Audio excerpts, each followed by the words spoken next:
దేవునికి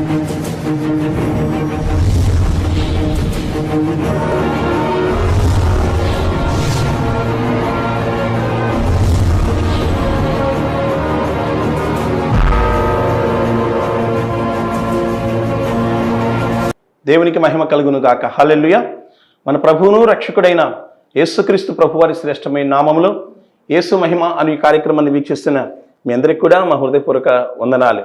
ప్రభుని ప్రియులారా, దేవుని యొక్క మహాకృపలో ఈరోజు దేవుని యొక్క వర్తమానాన్ని మోసుకొని మన గృహాలకు రావడానికి ప్రభు చూపిన కృప, అంతేకాదు మీ అందరి ప్రార్థన, నా ఆశ పరిశుద్ధాత్మ దేవుని యొక్క సహాయం వలన మరలా మీకు వర్తమానం అందించే కృప ప్రభు నాకు ఇచ్చారు.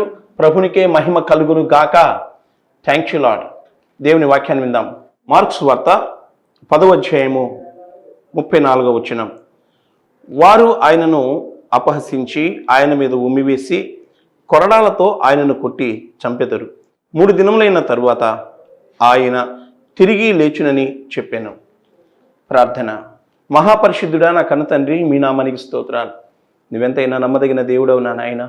ఈరోజు నా ప్రభువా, ప్రేమ కలిగిన నీ మాటలు, శక్తి కలిగిన మీ మాటలు ఇదిగో నా నాయన ఈ సాధనం ద్వారా ప్రపంచానికి వెళుతున్నాయి ప్రభువా.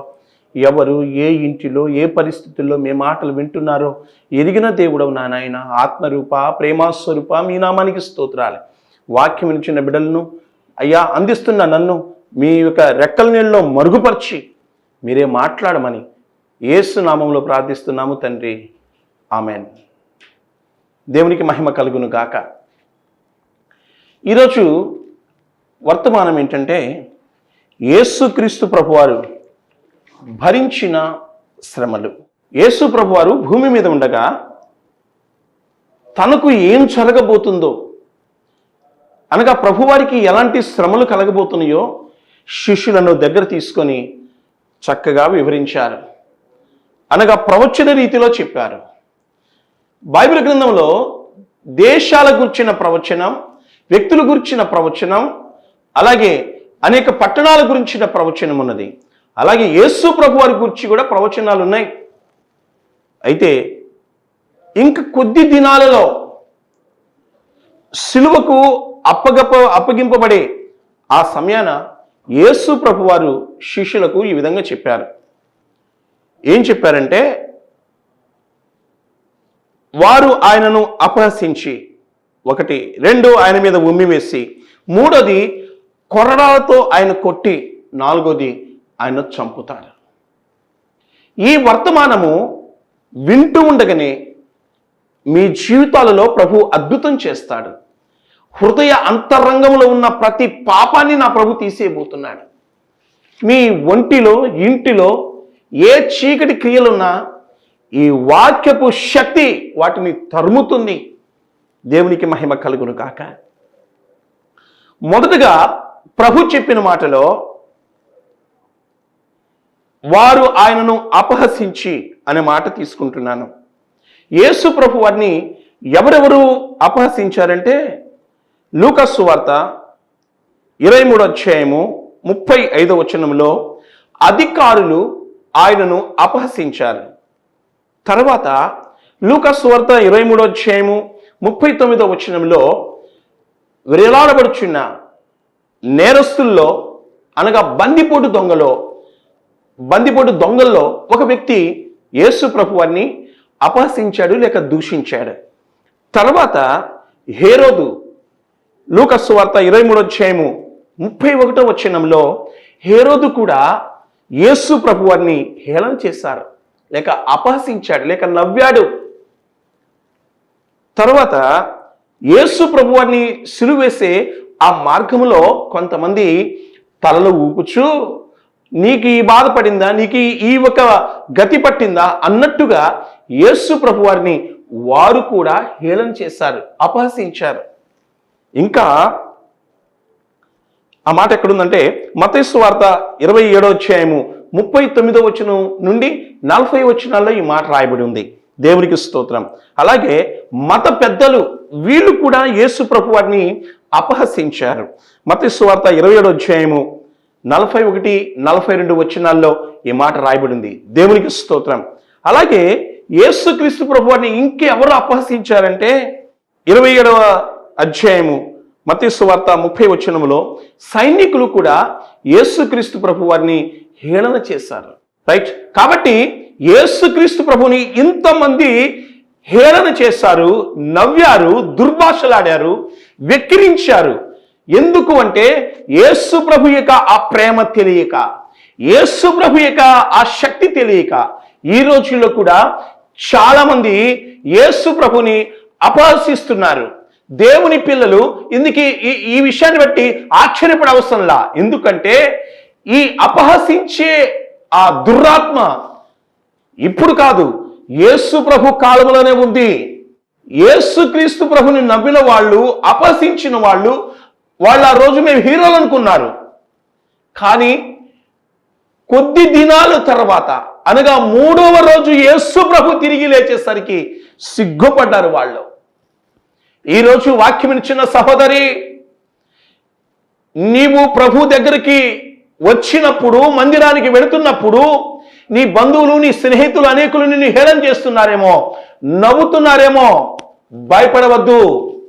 ఆ నవ్వే ఆ దురాత్మ, హేళన చేసే దురాత్మ, అపహసించే దురాత్మ నీ వెంట పడుతుంది. మనుషుల్లో ఉండి ఏదో విధంగా నిన్ను లోకంలో లాగాలని, పాపంలో లాగాలని, ప్రభు సన్నిధి నుండి తప్పించాలని, వాక్యముల నుండి తప్పించాలని అపవాది ఎన్నో ప్లాన్లు వేస్తున్నాడు. కాబట్టి నీవు వాటి ఆ మాటలు నీవు అసలు మనసును పెట్టుకోవద్దు. చెవులు ఉన్నా లేనట్టుగా ఉండు. దేవునికి స్తోత్రం.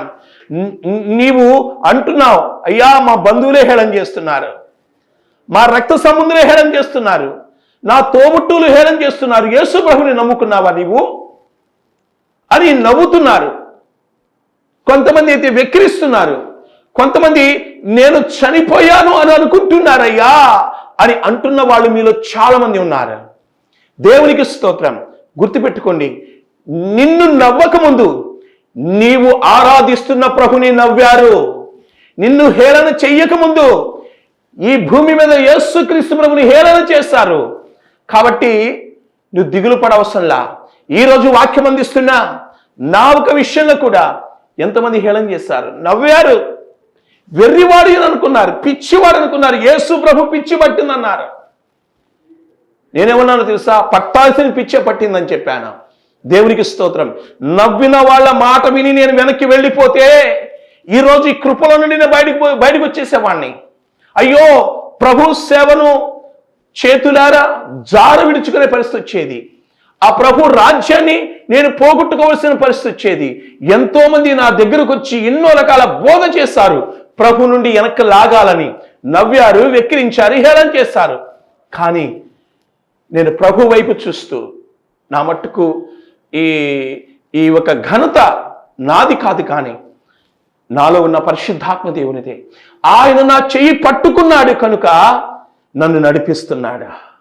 నన్ను ప్రేమించిన ఆ ప్రభువే ఈరోజు ఈ ఒక సత్య మార్గములో, ఈ ఒక కృపా మార్గములో, ఈ ప్రేమ మార్గములో, ఈ పరలోక మార్గములో, ఈ కనికరం కలిగిన సత్య స్వరూపి యొక్క మార్గములో, జీవ ప్రదాత అయిన యేసుక్రీస్తు ప్రభు మార్గములో పరిశుద్ధాత్మ దేవుడే నన్ను నడిపిస్తున్నాడు. నా జీవితాన్ని పరిశుద్ధాత్మ దేవునికి, తండ్రి అయిన దేవుడు అప్పచెప్పాడు. Thank you Holy Spirit. ఇంకా నవ్వేవాళ్ళు, ఎక్కిరించేవాళ్ళు ఎంతమంది ఉన్నా పట్టించుకోవసరంలా. ఎందుకంటే నన్ను పట్టించుకునే నా ప్రభు ఉన్నాడు కాబట్టి, సిలువలో ప్రాణం పెట్టిన నా ప్రభు ఉన్నాడు కాబట్టి, నా కొరకు రక్తం కార్చిన నా ప్రభు ఉన్నాడు కాబట్టి పట్టించుకునే అవసరం లేదు. దేవునికి స్తోత్రం. రెండవది, యేసు ప్రభు అన్ని ఏం చేస్తారంటే, యేసు ప్రభు వారి మీద ఉమ్మి వేశారు. ఒకటి, ఆయనను అపహాస్యం చేశారు. ఇంకా ఆయన మీద ఉమ్మి వేశారు. మార్క్స్ వార్త 14:65 అక్కడ కొందరు, అనగా ప్రధాన యాజకుడి దగ్గర ఉన్నటువంటి కొందరు యేసు ప్రభు ముఖాన ఉమ్మి వేశారు. అలాగే మత్తయి వార్త 27:30 సైనికులు కూడా యేసు ప్రభు మీద ఉమ్మి వేశారు. నువ్వు యేసు ప్రభుని నమ్ముకున్నావా? ఛీ, ఆ కులం తక్కువలతో కలిసి ప్రార్థనకి వెళ్తున్నావా? ఛీ అని నిన్ను ఎవరైతే ఛీ అని కొట్టి నీ ముఖాన ఉమ్మి వేస్తున్నారో నీవు గుర్తించుకోవాల్సింది ఏంటంటే, నీ మీద నా మీద ఉమ్మి వేస్తున్న వారి గురించి ఆలోచించక, అయ్యో నాకంటే ముందు నా ప్రభు మీద ఉమ్మి వేశారు అని మనము ఈ వాక్యాన్ని బట్టి ధైర్యపడాలా. దేవునికి స్తోత్రం. ప్రభు ఒక చక్కటి మాట అన్నాడండి, లోకములో ఉన్నారు కనుక శ్రమ రాక తప్పదన్నాడు ప్రభు. ఈ లోకము సాతాను యందు ఉంది, ఈ లోకము దుష్టుని యందు ఉంది. ఈ లోకానికి దేవుని మాటలు నచ్చవు, వెలుగు సంబంధమైన మాటలు నచ్చవు, పరిశుద్ధమైన మాటలు నచ్చవు.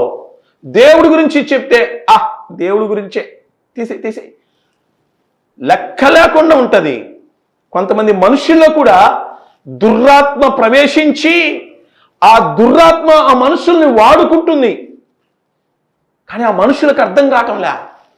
ఈ రాత్రి ఈ సమయంలో ఈ సువార్త వినబడుచున్న గృహాలలో, ఈ వాక్యము వినబడుచున్న గృహాలలో నా ప్రభు గొప్ప కార్యం చేస్తాడు. పౌలు సౌలుగా ఉన్నప్పుడు యేసుక్రీస్తు ప్రభు నమ్ముకున్న బిడ్డలను చీకొట్టాడు, అసహించుకున్నాడు. వాళ్ళని చంపాలని ఒక ప్రత్యేకమైన టైం తీసుకున్నాడు. దమస్కు ప్రాంతంలో వెళుతున్నాడు. అదే సమయంలో ప్రేమామూర్తి దర్శించాడు, పట్టుకున్నాడు.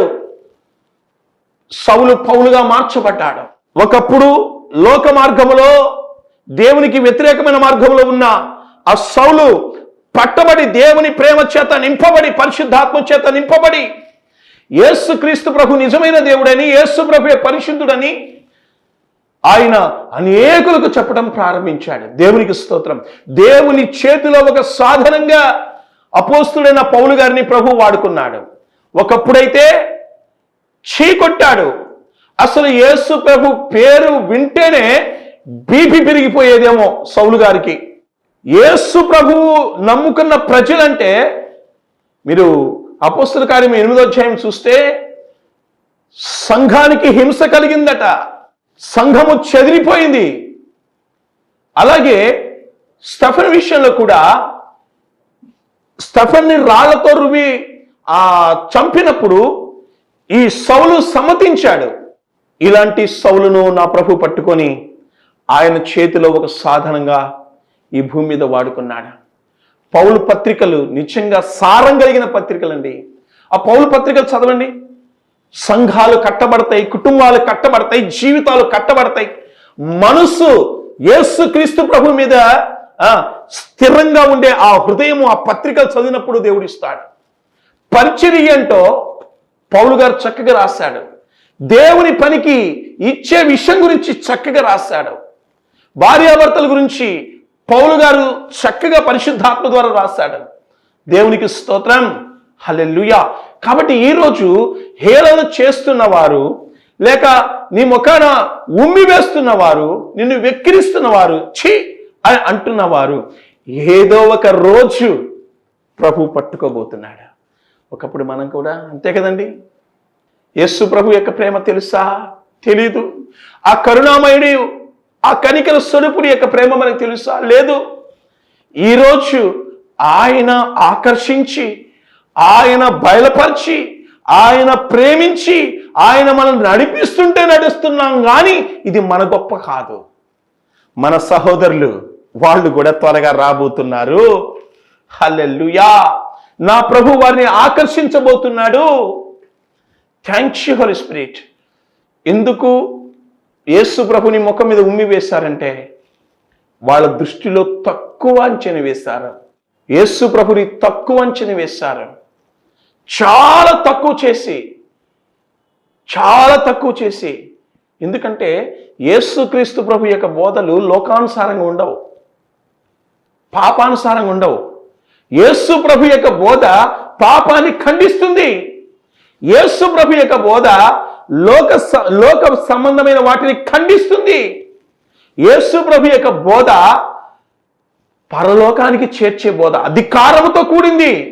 కాబట్టి యేసుక్రీస్తు ప్రభు యొక్క ఆ బోధ వాళ్ళకి నచ్చలా.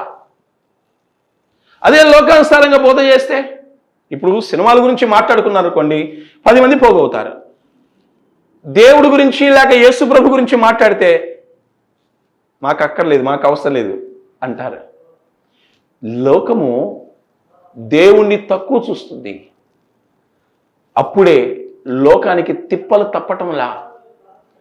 వాక్యం ఇచ్చిన సహోదరి, నీవు దేవుణ్ణి ఎప్పుడు తక్కువ అంచనా వేయవద్దు. దేవుని వాక్యాన్ని తక్కువ అంచనా వేయవద్దు. దైవజనుడిని తక్కువ అంచనా వేయవద్దు. ఎందుకంటే ఈ వాక్యము నిన్ను నన్ను బ్రతికిస్తుంది. దేవునికి స్తోత్రం. ఈరోజు నువ్వు అంటున్నావు, అయ్యా నా బంధువులు నన్ను వెలివేశారు, యేసు ప్రభు నమ్ముకున్నందుకు నన్ను త్రోసివేశారు అని ఒకలా బాధపడుతున్నావేమో. అయ్యా నన్ను వాళ్ళ ఇంటికి రానిటం లేదు, నన్ను అటు పోనిటం లేదు అని. అమ్మా, ప్రభుని జ్ఞాపకం చేసుకో. ఈ వాక్యం ద్వారా ఆదరింపబడు. ఎవరు నిన్ను విడిచినా ప్రభు నిన్ను విడువడు. యేసు ప్రభు వారు పడ్డ శ్రమలే ఇవి. దేవునికి స్తోత్రం. ఆయన ఏం చేశారంటే కొరడాలతో కొట్టారు. 1, ఆయన అపహసించారు. 2, ఆయన మీద ఉమ్మి వేశారు. 3, ఆయన్ని కొట్టారు. యోహాను సువార్త 19వ అధ్యాయము 1వ వచనంలో ఆయనను కొరడాలతో కొట్టించారు. తర్వాత యోహాను సువార్త 19వ అధ్యాయము 3వ వచనంలో అర్ర చేతులతో సరచి కొట్టారు. చూసారా, గమనించారా? అలాగే మార్కు సువార్త 15వ అధ్యాయము 19వ వచనంలో యేసు ప్రభు వారి తల మీద ముళ్ళ కిరీటం పెట్టి రెల్లు తీసుకొని తల మీద కొట్టారట. అంటే కొరడాలతో కొట్టారు, అరచీలతో కొట్టారు, ఇంకా రెల్లుతో కొట్టారు. లూకా సువార్త 19వ అధ్యాయం 63, 64 వచనాల్లో మనుషులు కూడా యేసు ప్రభుని కొట్టారు అని రాయబడి ఉంది. దేవునికి స్తోత్రం కలుగును గాక. యేసుక్రీస్తు ప్రభుని అపహసించారు, యేసుక్రీస్తు ప్రభుని ముఖం మీద ఉమ్మి వేశారు, యేసు ప్రభుని కొట్టారు. ఈరోజు వాక్యం ఇచ్చిన బిడ్డల్లో, అయ్యా నేను సువార్త అందించడానికి ఆ ఊరు వెళితే నన్ను కొట్టారు అని నువ్వు వేదన పడుతున్నావేమో. నిన్ను కొట్టక ముందు యేసు ప్రభు వారిని కొట్టారు. ఈ లోకము యేసు ప్రభు వారిని చాలా తక్కువ అంచనా వేసింది, చాలా పలసగా చూచింది. యేసు ప్రభు వారిని చూడండి ఎంతమంది కొట్టారో. సంఘ చరిత్రలో యేసు ప్రభు శిష్యులు మొదలుకొని ఇప్పటి వరకు సంఘము హింసింపబడతానే ఉందండి. సంఘము బాధపడతానే ఉంది. సంఘము యేసుక్రీస్తు ప్రభు పడ్డ శ్రమలన్నీ పడతానే ఉంది. సంఘములో నిజమైన దేవుని పిల్లలు దూషింపబడుతున్నారు, అపహసింపబడుతున్నారు, ఉమ్మివేయబడుతున్నారు, వెక్కిరింపబడుతున్నారు, అవమానింపబడుతున్నారు. అంతేకాదు కొంతమంది కొట్టబడుతున్నారు. యేసుక్రీస్తు ప్రభు యొక్క శిష్యుల జీవిత చరిత్రను ఒకసారి మీరు చదివితే నిజంగా వాళ్ళందరూ కూడా బహుభయంకరమైన శ్రమలు అనుభవించిన వాళ్ళే. ప్రియ బిడ్డలారా, వీళ్ళు ఈ విధంగా చేసి ఇన్ని రకాల బాధలు పెట్టి ఏమనుకున్నారంటే మేము సక్సెస్ అయ్యామనుకున్నారు. యేసుక్రీస్తు ప్రభుని వీళ్ళు చంపివేశారు.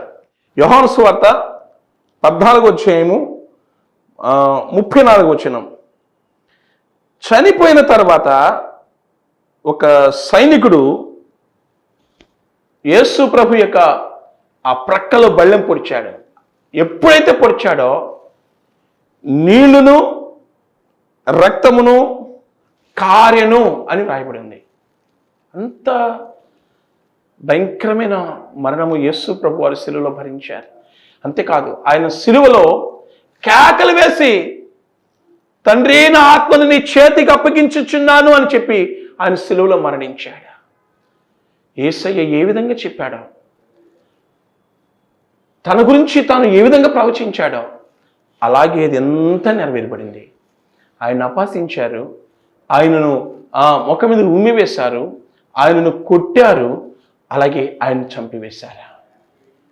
వాళ్ళు అనుకున్నారు సక్సెస్ అయ్యామనుకున్నారు.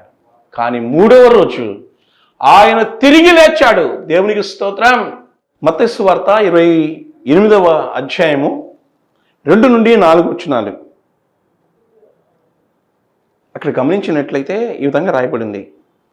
యేసుక్రీస్తు ప్రభు యొక్క సమాధికి వాళ్ళు కాపలా ఉన్నారు. ఈ విషయంలో నాకు కొంచెం నవ్వు వస్తుంది. ప్రపంచ చరిత్రలో సమాధి దగ్గర ఎవరినైనా కాపలా ఉంచారా, సమాధికి ఎవరైనా సీల్ చేశారా అంటే నాకు తెలిసి యేసు ప్రభు సమాధి అనుకుంటాను నేను. ఆ సమాధి చుట్టూ కాపలా వాళ్ళు ఉన్నారట, ఆ సమాధికి సీల్ చేశారంట, సీల్ వేశారు. ఎవరు కూడా సమాధి దగ్గర రావడానికి వీల్లేదు, వచ్చినా ముట్టడానికి వీల్లేదు. అయితే ఏం జరిగిందంటే దేవుని దూత పరలోకం నుండి దిగివచ్చి ఆ రాయిని దొర్లించి ఆ రాయి మీద కూర్చున్నాడు. అయితే కాపలా వారు ఉన్నారు కదా, ఇదంతా చూస్తున్నప్పుడు ఆ మెరుపు లాంటి ఒక మెరుపును వాళ్ళు చూసినప్పుడు కావలి వారంట వణికి చచ్చిన వారి వలె ఉన్నారంట. గడగడ గడగడ గడగడలాడిపోయారు. అంటే మాట లేదు, పలుకు లేదు. ఎవరికి? కావలి ఉండే వాళ్ళకి. ఎందుకని? ఆయన దేవుడు వణికిపోయారు. దేవుడు జోలికి వెళ్ళకూడదు. దేవుడు దెబ్బ కొట్టిన దాకా, దేవుడు పట్టుకున్న దాకా, దేవుని శక్తి కనపరిచిన దాకా కావలి వారు కావచ్చు, అక్కడ ఉన్నవారు కావచ్చు, వాళ్ళ ప్రయత్నం వాళ్ళు చేస్తానే ఉన్నారు. దేవుడు కూడా దూతను పంపించి ఏం చేశాడు? ఆ రాయిని దొర్లించి ఆ రాయి మీద కూర్చున్నాడు. భద్రముగ సమాధి పైని పెద్ద రాతిని ఉంచిరి భటులు, ముద్ర వేసి రాత్రి అంతా నిద్రలేక కావలి ఉన్నా లేచినాడురా, సమాధి గెలచినాడురా యేసు. సహోదరులారా, యేసు ప్రభుని తక్కువ అంచనా వేస్తూ, యేసు ప్రభుని హేళన చేస్తున్న వారులారా, యేసు ప్రభు బిడ్డలను నవ్వుతున్న వారులారా, వెక్కిరిస్తున్న వారులారా, యేసు ప్రభు బిడ్డలను కొట్టుచున్న వారులారా, యేసు ప్రభు యొక్క శక్తి మీకు తెలియదయ్యా. మీరు నవ్వేది ఎవరిని? సౌలుతో ప్రభు మాట అన్నాడు, సౌలా నీవు నన్ను హింసించుచున్నావు, నువ్వు హింసించుచున్న యేసుని నేనే. యేసు ప్రభు బిడ్డలను హింసిస్తే యేసు ప్రభుని హింసిస్తున్నట్టే. తెలియక, అర్థం కాక సహోదరులు అలా చేస్తున్నారు. అయ్యా, దేవుని యొక్క కోపం వస్తే తట్టుకోలేరు బాబు. దేవుని బిడ్డలను ఏమనద్దు. నీ రక్షణ కొరకు వాళ్ళు కన్నీరు కార్చి ప్రార్థన చేస్తున్నారు. నీ రక్షణ కోసం ఉపవాసం ఉండి ప్రార్థన చేస్తున్నారు. యేసు ప్రభు యొక్క ప్రేమ నీకు చూపిస్తున్నారు. నీవు ఎక్కడ నరకానికి వెళ్ళిపోతావో అని నిన్ను రక్షించటానికి ఇదిగో దైవజనుల నుండి దేవుడే నీతో మాట్లాడుతున్నాడు. పాపం వల్ల వచ్చు జీతం మరణం. ఆ ఒక మరణము నిన్ను నిత్య నరకానికి తీసుకెళ్తుంది. అందుకే ఈరోజు ప్రభు నీతో మాట్లాడుతున్నాడు. నిన్ను రక్షించటానికే సిలువలో ఆ ప్రాణం పెట్టిన ఆ ప్రియ ప్రభు యొక్క ఆ ప్రేమ ఈ రోజు నిన్ను పట్టుకుంటుంది. సహోదరుడా, ఇప్పుడే నీ జీవితాన్ని ప్రభు సమర్పించుకో. ఇప్పుడు వరకు దేవుని బిడ్డను దూషించావా, వెక్కిరించావా, హేళన చేశావా? నా ప్రభు ప్రేమ నిన్ను పట్టుకుంటుందయ్యా. ఆనాడు సౌలును ఏ విధంగా ప్రభు పట్టుకున్నాడో ఇప్పుడు ప్రభు నిన్ను పట్టుకోబోతున్నాడు. నువ్వు ఉన్న చోటునే, ఉన్న పాటునే మోకరించు. నీ కొరకు ప్రార్థన చేయబోతున్నాను. ఆ ప్రేమామయుడు చేతులు నీ మీదకి దిగి వస్తున్నాయి. ఆ ప్రేమామయుడు కార్చిన రక్తధారులు నీ మీదకి దిగి వస్తున్నాయి. ప్రభువా, ఇక నుండి నా పని చేయను ప్రభువా. అయ్యో, మా గ్రామంలో మా బంధువులు, మా స్నేహితులు వారి మందిరానికి వెళ్తున్నా, అయ్యా నీ పాదాలు నమ్ముకున్నా నేను వాళ్ళ జోలికి వెళ్ళను ప్రభువా. తీర్మానం చేసుకోండి. ఒకవేళ దూషింపబడుతున్న సంఘమా, బాధింపబడుతున్న సంఘమా, వెక్కిరింపబడుతున్న సంఘమా, కొట్టబడుతున్న సంఘమా, మీరు ఇంకా దేవుని మహిమతో నింపబడబోతున్నారు. నా ప్రభు మీకు తోడుకొండబోతున్నాడు. ప్రార్థన. మహాపరిశుద్ధుడా నా కన్న తండ్రి, ఈరోజు ఎవరైతే వాక్యం వింటున్నారో బిడ్డలందరిని బలపరచండి, ఆశీర్వదించండి. నీ దాసు నన్ను మీరు మరుగుపరిచి మాట్లాడిన మాటలకై స్తోత్రము నా నాయన. ఈ మాటలు శక్తి కలిగి, జీవం కలిగి, మహిమ కలిగి ప్రతి ఇంటిని ఆవరిస్తుందని నమ్ముతున్నాను ప్రభువా. అయ్యా, ప్రభునందు పడిన ప్రయాస వ్యర్థం కాదన్నావు. నా యేసయ్యా, నిరుపేద బిడ్డలు ఎంతో మంది ఈ టీవీ పరిచయం కొరకు నా నాయన అయ్యా ప్రభు వారి గుప్పిలు విప్పుతున్నారయ్యా. అయ్యా, వారి కష్టార్జితం నా నాయన అయ్యా ఈ పనిలో అయ్యా విత్తుతున్నారు ప్రభువా. అలాంటి బిడ్డల్ని జ్ఞాపకం చేసుకోండి అయ్యా, కృప చూపించండి. ఎన్నో ఆత్మలు మీరు పట్టుకోబోతున్నందుకు వందనాలు. ఇప్పుడే ఆత్మ కార్యం మీరు జరిగిస్తున్నందుకు వందనాలు తండ్రి. సహాయం చేయండి, దీవించండి, బలపరచండి. అయ్యా, టీవీ పరిచర్య కొరకు ఇక అనేకులను నా నాయన అయ్యా మీరు ప్రేరేపించి ముందుకు తీసుకురామని అడుగుతున్నా. అయ్యా, మీ కార్యం జరిగించి మహిమ పొందమని అద్భుతం జరిగిస్తున్నందుకు స్తుతులు చెల్లిస్తూ నీ దాసులను వాడుకుంటున్నందుకు వందనాలు. ఇంకా ఈరోజు నా నాయన వాక్యం ఇచ్చిన బిడ్డల్లో ఎవరైనా బలహీనలుగా ఉన్నారేమో ఇప్పుడే ముట్టి బాగు చేయండి. ప్రతి అవసరత ఆకర్త తీర్చి మహిమ పొందమని యేసు నామములో ప్రార్థిస్తున్నాము తండ్రి. ఆమెన్. మన పరమ తండ్రి అయిన దేవుని ప్రేమ, మన ప్రభువును రక్షకుడనే యేసు కృప, పరిశుద్ధాత్మ దేవుని నిత్య దీవెనలు ఈ వాక్యం ఇచ్చిన బిడ్డలందరికీ ప్రభు కృప తోడైండి సమాధానంతో నడిపించును గాక. Amen, amen, amen. ప్రభునందు ప్రియ బిడ్డలారా, ఈ వాక్యం మీకు ఆశీర్వాదకరంగా ఉంది కదా, మాకు తెలియచేయండి. ఈ వాక్యము మీరు వింటమే కాదు కానీ అనేకులు వినటానికి మీ వంతు సహకరించండి. అంతేకాదు ఈ ఒక టీవీ పరిచర్య కొరకు సహకరించాలి అని కొంతమంది తెలియజేస్తా ఉన్నారు. మరి ఈ స్క్రీన్ మీద గూగుల్ పే నెంబర్ ఉంది. మీరు మీ యొక్క కానుకలను టీవీ పరిచర్య కొరకు అందించాలనుకున్న వాళ్ళు ముందుకు రండి. ప్రభు మిమ్మల్ని మీ కుటుంబాన్ని బహుగా దీవించును గాక. ఆమేన్. అందరికీ వందనాలు. మా చిరునామా brother R Timothy Nayak, Jesus glory ministries, Yesu మహిమ ఆత్మ మందిరం, బోయపాలెం, ఎడ్లపాడు మండలం, గుంటూరు జిల్లా, ఆంధ్రప్రదేశ్. మీ ప్రార్థన అవసరతల కొరకై ఫోన్ నంబర్ 8985993619